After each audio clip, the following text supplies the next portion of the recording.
Kehidupan dalam berumah tangga memang tidak selalu berjalan mulus. Ada banyak hal persoalan dalam rumah tangga, dan tidak semua masalah dapat terpecahkan dengan mudah karena perjuangan mempertahankan biduk rumah tangga tidak segampang membalikkan telapak tangan. Kesetiaan pasangan terkadang diuji dengan kehadiran sosok orang ketiga. Ketika seorang suami memiliki kesetiaan, ia mampu mengendalikan dan tetap setia pada satu wanita. Perkenalkan, namaku adalah Desi Ratnasari.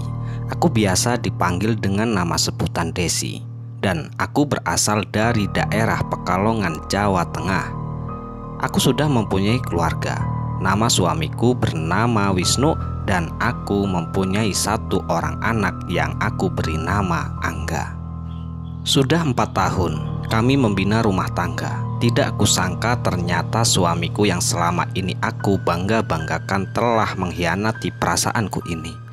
Kala itu tepat di waktu siang hari, aku dikejutkan dengan sebuah panggilan telepon dari sahabatku yang bernama Laila, yang mengatakan kalau dia melihat suamiku sedang berada di sebuah restoran bersama wanita lain.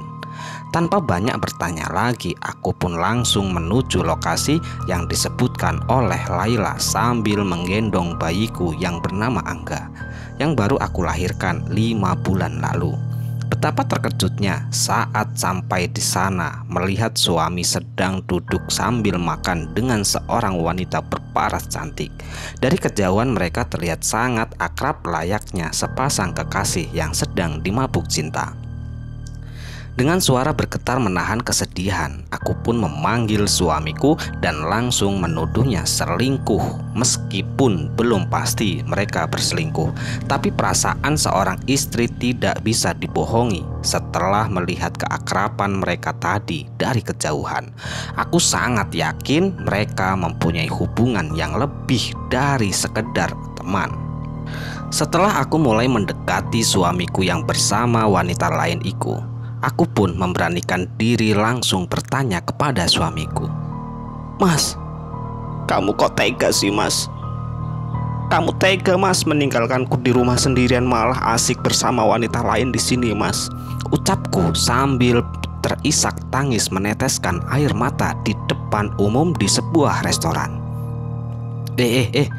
Kamu itu jangan malu-maluin. Sana pergi, ucap suamiku sambil membentak-bentak mengusirku dari tempat itu. Aku pun sangat sedih dan sangat sakit hati kala itu. Setelah itu, Mas Wisnu pun memaksaku untuk mengikutinya, alias aku diajak pulang oleh Mas Wisnu.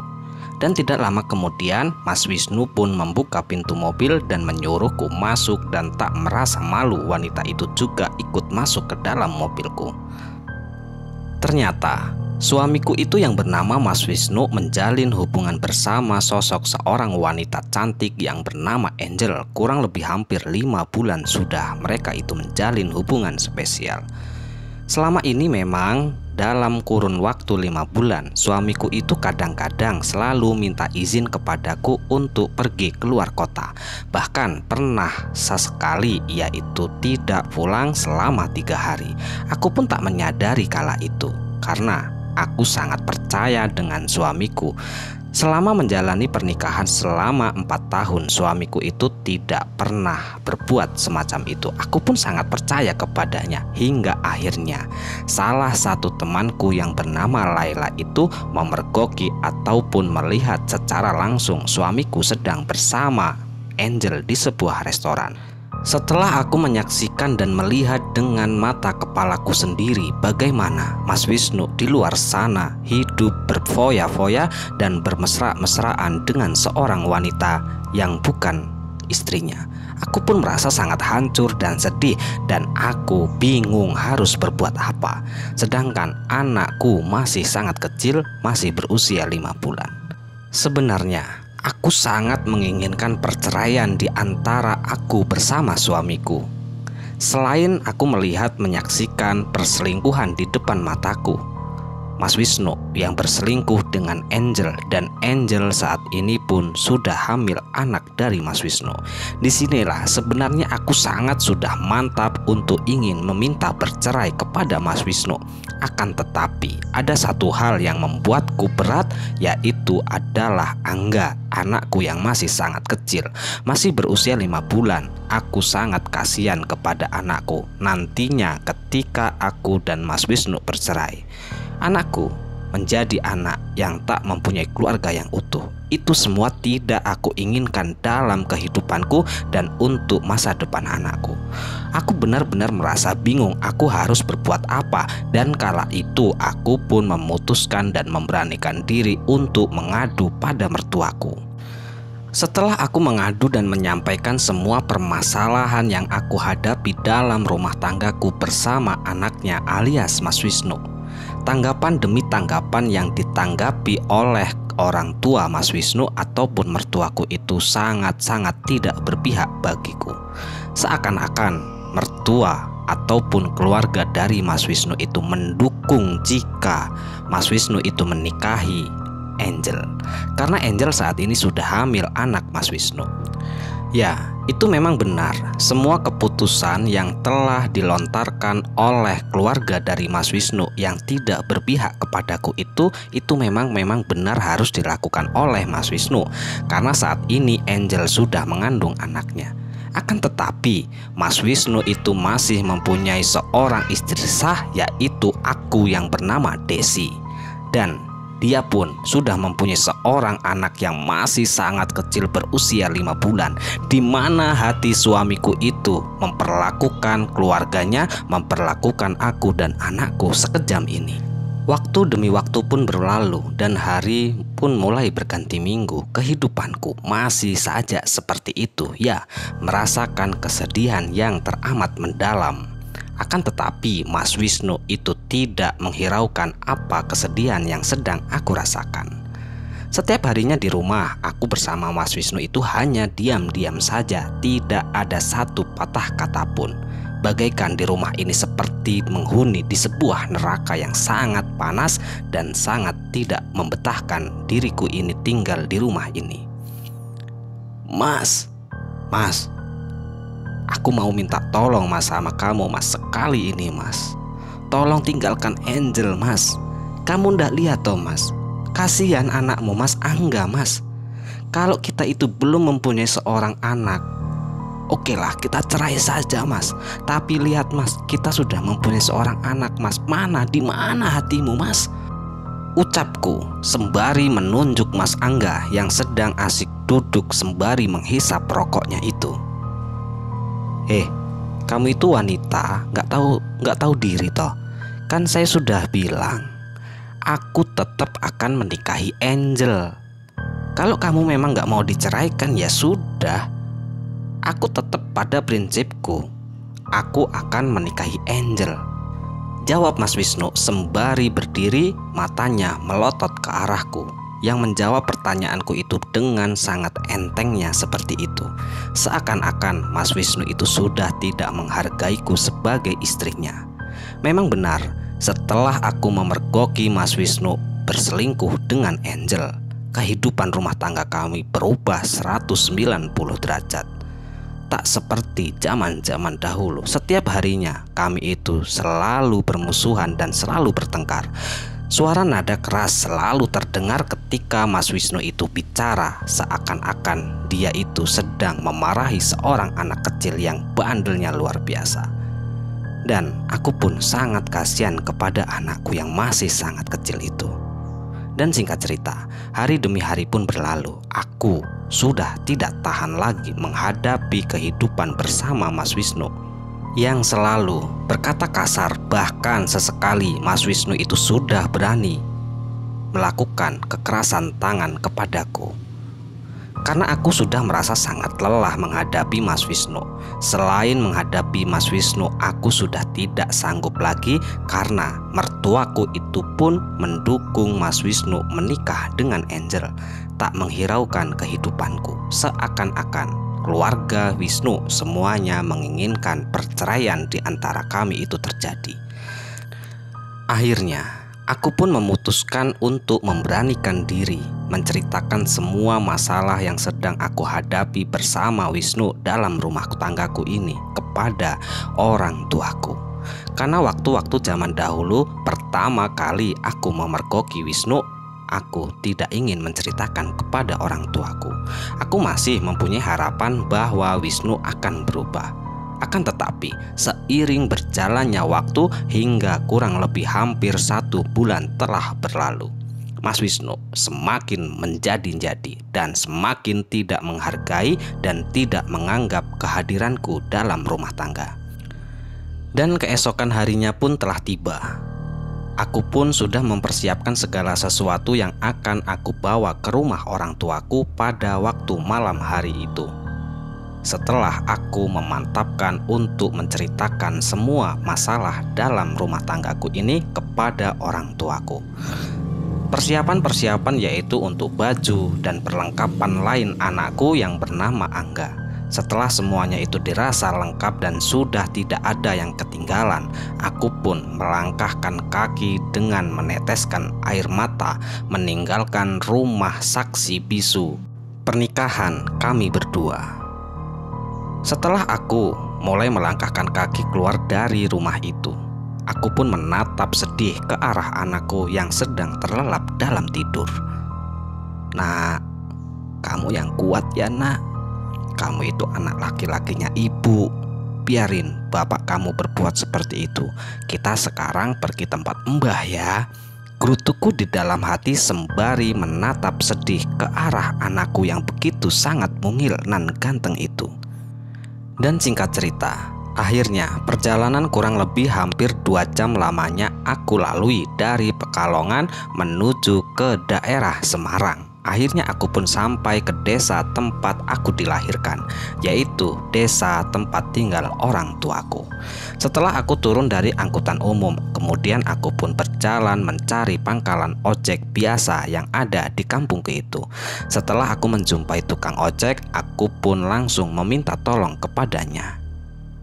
"Pak D, punten Pak D, anterin aku ya ke rumah bapak," ucapku kepada Pak Dekino. Ya, Pak Dekino itu adalah tukang ojek di mana rumahnya itu tidak jauh dari rumah orang tuaku. Aku sangat mengenal sosok Pak Dekino karena Pak Dekino itu orangnya sangat baik dan ramah. Walaupun kehidupannya itu sekedar pas-pasan, tetapi beliau itu sangat baik dan selalu membantu orang lain yang membutuhkan pertolongannya. "Walah, kowe to nak Desi. Tak kirain sopo, lan di bojomu kok gak melok si Wisnu," ucap Pak Dekino kepadaku. "Boten Pak De, Wisnu lagi sibuk kerja." "Walah, ya wis nek lagi sibuk kerja. Kamu lho mukane kok murung toh, gak tahu mulih, sekali mulih bukannya bahagia. Kok wajahmu malah kelihatan murung dan sedih tonduk. Ono apa toh? Hah, ono apa? Bar kecopetan yang dalan," ucap Pak Dekino sembari tertawa dan tersenyum ke arahku itu. Aku pun hanya mengangguk-angguk kecil sembari berkata, "Boten Pak De, kesel teng dalan, anu karo ngurusi Angga, rewel mau teng dalan," ucapku. Dan tidak lama kemudian Pak Dekino yang mengendarai sepeda motor Supra Pit yang digunakan olehnya untuk mengais rezeki itu, perlahan demi perlahan, dari kejauhan mulai terlihat tampak sebuah bangunan rumah zaman dahulu yang berwarna biru itu. Semakin mendekat dan tidak lama kemudian motor yang dikendarai oleh Pak Dekino itu pun berhenti tepat di rumah orang tuaku itu. Setelah sesampainya di depan rumah, aku pun langsung turun dan mengucapkan terima kasih kepada Pak Dekino sembari memberikan selembar uang kepadanya. "Makasih banyak ya Pak De, sampun nganteri teng omah," ucapku kepada Pak Dekino. Iya sama-sama Nduk, ya wis Pakde tak lanjut dulu ya, ucap Pakde sambil tertawa dan tersenyum melihat ke arahku.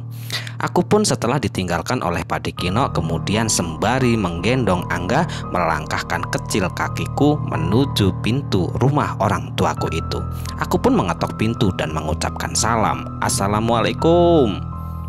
Assalamualaikum, ucapku, dan tidak lama kemudian terdengar ucapan salam balik dari dalam rumah, yaitu suara seorang perempuan, yaitu adalah ibuku yang bernama Ibu Ningsih. Waalaikumsalam, ucap Bu Ningsih sembari membuka pintu. Ya Allah, kamu toh Des.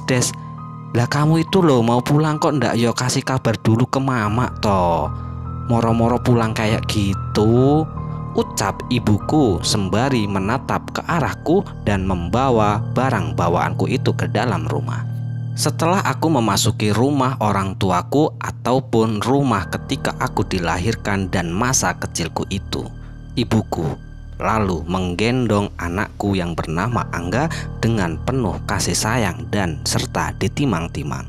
Kemudian ibuku pun membawa Angga ke dalam kamarnya dan ditidurkan di atas kasur miliknya. Aku pun merasa sangat bahagia dan lega ketika sudah menatap sang ibu yang begitu sangat menyayangiku. Setelah sesampainya di rumah dan Angga sudah ditidurkan oleh ibuku, kemudian aku pun menyusul untuk beristirahat sejenak. Waktu demi waktu pun tak terasa hingga akhirnya waktu malam pun telah tiba, di mana kala itu kedua orang tuaku itu telah selesai melakukan aktivitasnya sebagai seorang muslim, yaitu tepat di waktu sehabis sholat maghrib. Kami memang dari sejak dulu selalu bersama-sama di ruangan TV yang ada di rumahku itu. Sembari menonton TV dan bercanda gurau, disitulah kebiasaan-kebiasaan ketika aku masih kecil hingga dewasa sebelum aku menikah dengan Wisnu. Kebiasaan itu pun terulang kembali ketika aku sudah pulang membawa seorang anak alias cucu dari kedua orang tuaku.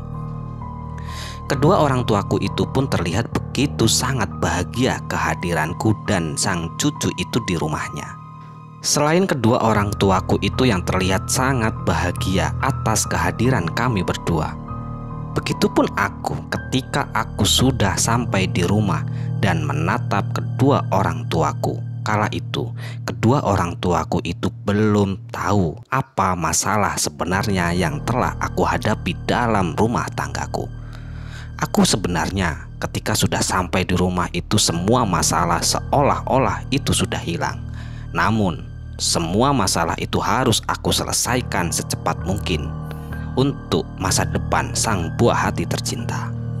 Dalam sela-sela canda gurau di antara kami semua yang ada di sebuah ruangan TV yang sangat kecil itu, aku pun memecah keheningan dan kehangatan kala malam dengan ucapan-ucapan yang aku lontarkan untuk bapak dan mamaku itu. Pak, aku mau tanya sama bapak, boleh ndak pak? Ucapku yang sangat sopan di depan kedua orang tuaku itu. Kedua orang tuaku itu pun terkejut ketika melihat aku sedang mengutarakan apa yang akan aku sampaikan. Mau ngomong apa toh nak? Tinggal ngomong. Ya boleh toh, kalau bapak sama ibu itu bisa bantu, nanti ya dibantu. Masalah opo? Cepet ngomong. Jawab bapak. Gini loh pak, aku mau cerita tentang masalah keluargaku. Sebenarnya kurang lebih hampir 5 bulan ini ternyata Wisnu sudah selingkuh pak. Dan terakhir 1 bulan yang lalu aku lihat secara langsung pak, langsung tak temui di sebuah rumah makan. Ternyata benar mas, Wisnu itu selingkuh. Dan yang lebih parahnya lagi pak, selingkuhannya sudah hamil. Aku bingung pak, aku harus bagaimana? Sebenarnya aku pengen cerai sama Mas Wisnu, tapi aku sudah punya anak pak. Bagaimana menurut bapak? Ucapku kepada bapakku yang sembari meneteskan air mata yang membuat kedua orang tuaku itu menatap sedih dan menatap kasihan meratapi kehidupan anakku. Setelah aku menceritakan semua masalah dalam rumah tanggaku itu kepada kedua orang tuaku, jawaban dari kedua orang tuaku itu, semua pilihan ada pada tanganku. Aku merasa sangat bingung. Di sini aku sudah sangat bingung harus memutuskan seperti apa. Ketika aku harus cerai, aku mempunyai seorang anak. Jika aku tidak bercerai dengan Wisnu, aku akan selalu sakit hati ketika melihat mereka berduaan dengan bermesra-mesraan. Akhirnya kala itu, setelah aku menceritakan segala sesuatu kepada kedua orang tuaku, memang kedua orang tuaku itu juga ikut bingung harus bagaimana. Sebenarnya kedua orang tuaku itu menyarankan agar aku bercerai saja bersama Wisnu.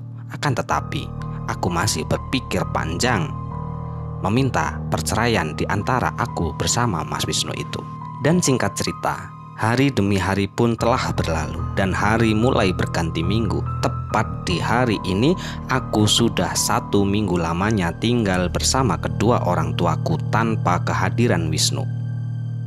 Aku pun setiap harinya selalu merenung dan bersedih, selalu melamun entah apa yang harus aku lakukan.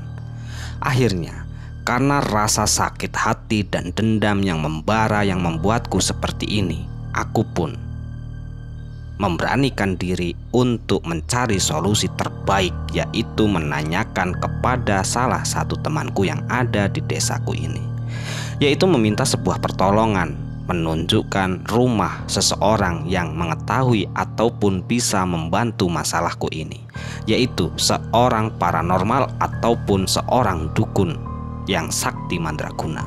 Dan kebetulan aku masih mempunyai 1 orang teman yang tinggal di kampungku ini. Salah satu temanku itu memang sudah menikah dan mempunyai 2 orang anak.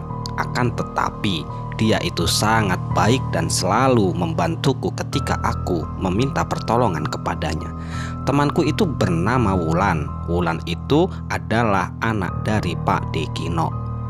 Karena aku merasa penasaran dan ingin tahu dan meminta tolong kepada Wulan, akhirnya di hari itu pun tepat di waktu sore hari aku berangkat menuju ke rumah Pak Dekino. Tidak begitu jauh, hanya selisih kurang lebih 10 rumah saja sampai di rumah Pak Dekino. Dan singkat cerita, setelah aku sampai di rumah Pak Dekino, aku pun disambut hangat oleh keluarga Pak Dekino, dan di situ aku pun ditemukan kembali bersama Wulan, di mana Wulan ini adalah salah satu sahabat karibku. Wulan termasuk teman dari kecil. Ketika aku masih sekolah SD sampai aku masih sekolah SMA pun selalu bersama-sama berangkat sekolah dan satu sekolahan pula.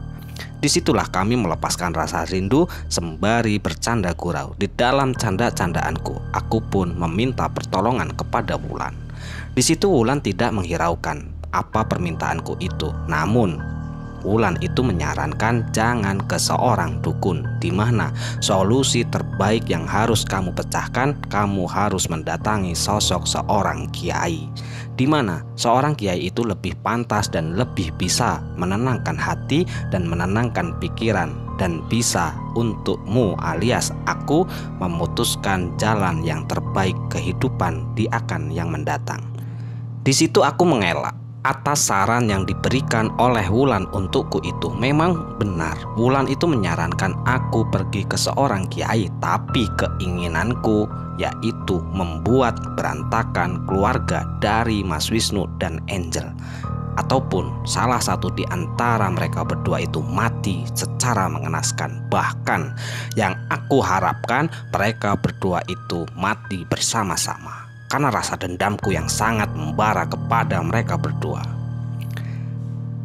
Karena Wulan itu tidak menyarankan dan tidak memberi tahu tentang keberadaan rumah seorang dukun, aku pun memutuskan untuk mencari informasi sendiri. Hari demi hari pun berlalu untuk mencari sebuah informasi, dan akhirnya aku pun mendapatkan sebuah informasi dari salah satu tetanggaku. Setelah aku mendapatkan informasi dari tetanggaku yang bernama Wono itu, di mana rumah sang dukun itu berada di desa sebelah, yaitu desa Sendang Retno. Ketika aku sudah mendapatkan informasi, aku pun langsung bergegas pergi sendirian tanpa membawa anakku dan tanpa seorang teman. Aku menyusuri jalan. Sesampainya aku di desa Sendang Retno, aku pun menanyakan ke salah satu warga, yaitu rumah sosok seorang mbah dukun yang bernama Mbah Wiro. Di situ para warga itu sudah sangat tahu di mana keberadaan rumah dari Mbah Wiro. Setelah aku diberitahu tentang rumah Mbah Wiro, aku pun langsung menuju ke rumah Mbah Wiro.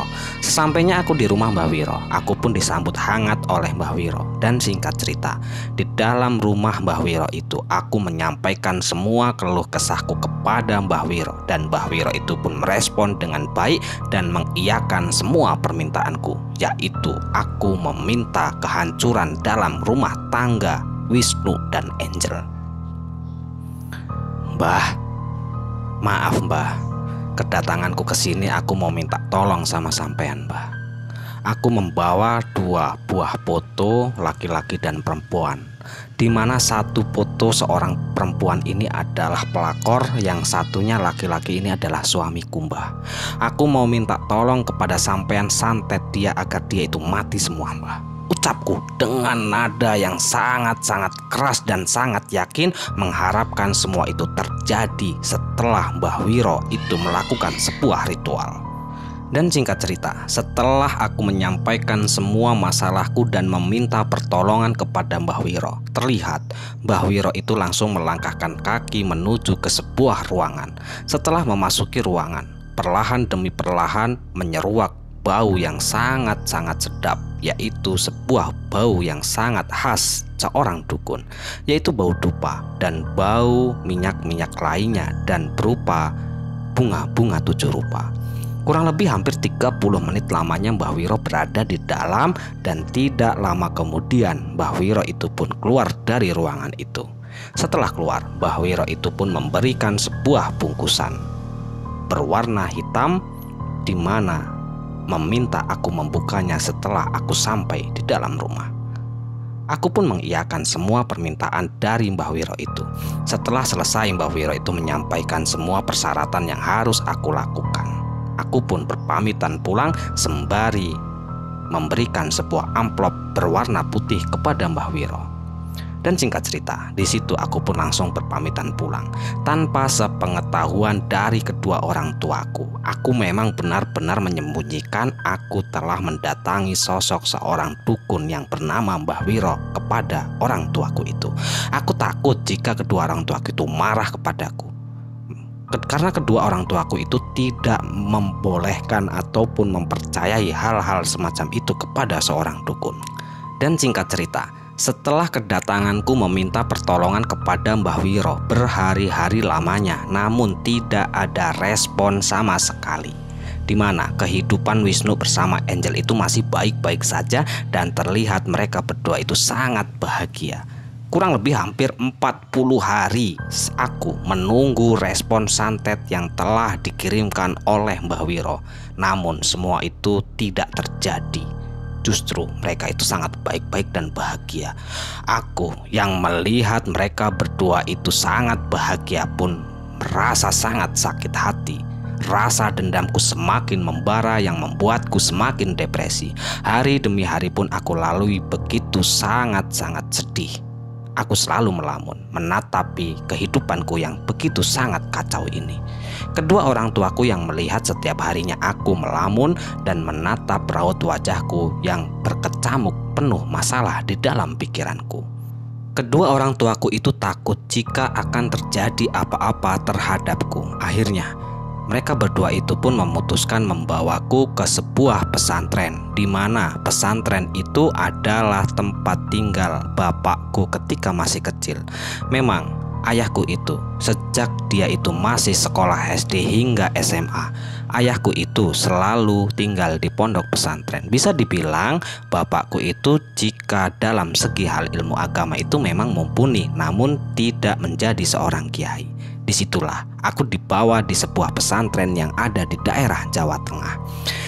Sesampainya aku di sebuah pesantren di daerah Jawa Tengah, aku pun langsung dibawa ke dalam kiai. Ya, kiai itu bernama Kiai Dahlan. Orangnya itu sudah sepuh, kurang lebih usianya sudah 60 hampir 70 tahun. Dengan berpakaian piyama dan mengenakan peci putih itu, aku dan keluargaku itu disambut sangat hangat. Sesampainya di situ, setelah disambut, aku dan kedua orang tuaku itu pun disajikan berupa minuman dan makanan. Di dalam perbincangan antara ayah ataupun bapakku bersama Kiai Dahlan, bapakku pun menceritakan semua kejadian-kejadian masalah yang sedang aku alami bersama keluarganya kepada Kiai Dahlan. Kiai Dahlan itu hanya terdiam mendengarkan seksama cerita-cerita yang disampaikan oleh bapakku. Tidak lama kemudian setelah bapakku itu selesai menceritakan, Pak Kiai Dahlan itu meminta salah satu santrinya mengambilkan sebuah air di dalam gelas. Setelah air di dalam gelas itu diberikan kepada Pak Kiai Dahlan, Pak Kiai Dahlan itu membacakan sebuah doa dan ayat-ayat suci. Entah apa doa dan ayat suci yang dibacakan Kiai Dahlan. Setelah selesai membacakan sebuah doa dan ayat-ayat kursi dan ayat-ayat suci lainnya, Pak Kiai Dahlan itu pun memberikan minuman itu kepada bapakku dan meminta bapakku untuk meminumkan kepadaku. Mas, coba air ini diminumkan ke anak sampean yo. Terus sakwise diminum, air iki coba diusapke teng wajahe anak sampean. Oh nggih Pak Kiai, ucap bapakku kepada Pak Kiai Dahlan. Setelah bapakku selesai melakukan semua permintaan dari Pak Kiai Dahlan, kemudian Pak Kiai Dahlan itu pun menasehati aku. Duk Cahayu, kamu itu loh bocah cantik, kamu itu loh bocah pinter, dan anakmu itu loh si Angga yang masih kecil itu juga pinter dan ganteng. Kamu harus kuat menghadapi kehidupan. Kamu ndak boleh selalu sakit hati dan dendam. Setelah pulang dari sini Yondo, dengerin bapak ini ngomong sama kamu. Kamu harus berusaha menghilangkan, walaupun toh agak sulit Nduk. Bukan hanya sekedar hanya sulit Nduk, memang sulit berusaha menghilangkan rasa dendam yang sudah besar di dalam hatimu itu Nduk. Insya Allah nanti kamu akan sembuh dan kamu akan hidup bahagia bersama keluarga kecilmu lagi Nduk. Ikhlaskan apa yang sudah dilakukan oleh suamimu. Mungkin suamimu itu memang tidak terbaik untukmu.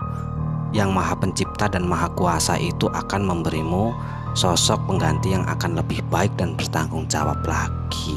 Kamu yang sabar ya Nduk, ucap Pak Kiai Dahlan yang menasehatiku sembari duduk bersila yang mengenakan peci putih itu. Aku pun hanya menjawab pertanyaan dari Pak Kiai Dahlan itu dengan angguk-anggukan kecil. Kurang lebih hampir 1 jam lamanya aku dan kedua orang tuaku itu berada di dalam Kiai Dahlan. Setelah selesai semua urusanku, akhirnya aku dan kedua orang tuaku itu pun berpamitan pulang kepada Kiai Dahlan. Dan singkat cerita, setelah aku dan kedua orang tuaku itu sampai di rumah, aku mulai merubah kehidupanku yang tadinya dipenuhi dengan penuh masalah di dalam hatiku. Selain masalah, aku selalu memperbesar penyakit hati di dalam hati sehingga pikiranku semakin negatif. Hari demi hari pun berlalu. Hari mulai berganti minggu dan minggu mulai berganti bulan. Setiap harinya aku selalu berusaha menjadi orang baik.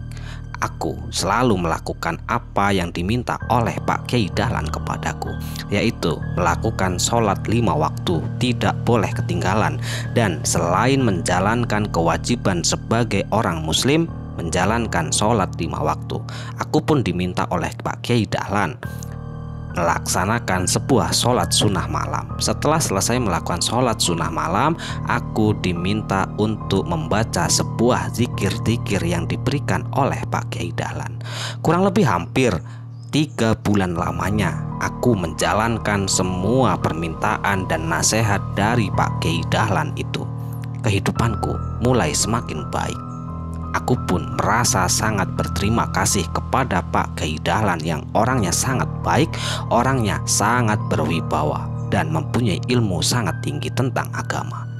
Beliau tidak pernah menjelek-jelekkan siapapun, dan beliau selalu memberikan nasihat yang terbaik untuk semua orang, yaitu merubah kehidupan orang yang tadinya tidak pernah melakukan kewajiban alias jauh dari Tuhan untuk mendekatkan diri kepada Tuhan. Setelah mendekatkan diri kepada Tuhan, insya Allah semua masalah akan hilang dan dipermudahkan, semua kesulitan digantikan dengan kemudahan. Nasihat dari Pak Kiai Dahlan. Selesai. Ya, inilah salah satu cerita ya yang disampaikan oleh salah satu teman kita tentang masalah kehidupan sebuah rumah tangga, di mana setelah menjalin keluarga kurang lebih hampir 4 tahun, ternyata suaminya itu selingkuh gitu loh. Dan lebih parahnya, selingkuhannya itu sudah hamil. Karena melihat kelakuan suaminya ya, si istrinya yang bernama Desi ini pun memutuskan untuk mencari solusi gitu loh. Pertama, solusi yang dia cari, yang dia anggap benar, itu mendatangi seorang dukun. Nah, di situ kedatangan Desi ke rumah dukun itu meminta menyantet, bahkan membunuh mereka berdua. Namun faktanya ketika sudah ditolong oleh sang dukun, ilmu dari sang dukun itu tidak mempan gitu loh, alias tidak terkena kepada suami dan pelakornya. Dan setelah ilmu dari dukun itu tidak mengenai suami dan pelakor itu, akhirnya di situ Desi itu depresi karena kedua orang tuanya itu melihat tiap harinya selalu melamun dan ditakutkan menjadi orang mempunyai gangguan jiwa ya. Akhirnya di waktu itu dibawalah ke sebuah pondok pesantren. Di situ diberi sebuah nasihat dari seorang kiai. Nah, setelah diberi nasihat, Desi itu melakukan semua nasihat-nasihatnya, dan alhamdulillah Desi itu sudah bisa merubah kehidupan yang tadinya di dalam hati selalu dipenuhi penyakit-penyakit hati dan dendam yang sangat membara. Di situ sudah mulai perlahan demi perlahan menghilangkan semua penyakit dan mengikhlaskan apapun yang telah terjadi dalam kehidupannya. Untuk teman-teman, kami ucapkan terima kasih banyak kepada teman-teman semua yang telah mendengarkan cerita ini, dan kami ucapkan mohon maaf yang sebesar-besarnya jika ada kata-kata yang salah yang kami sampaikan di dalam cerita. Dan sekali lagi kami ucapkan terima kasih banyak kepada teman-teman semua. Dan untuk teman-teman yang sedang sakit, semoga diberi kesembuhan. Yang sedang mengalami kesulitan, semoga diberi kelancaran dalam segala hal. Amin, amin ya robbal alamin. Dan satu lagi yang perlu kami sampaikan, bahwa di dalam semua cerita yang kami sampaikan ini, untuk nama, tempat, dan lain sebagainya itu sudah kami samarkan.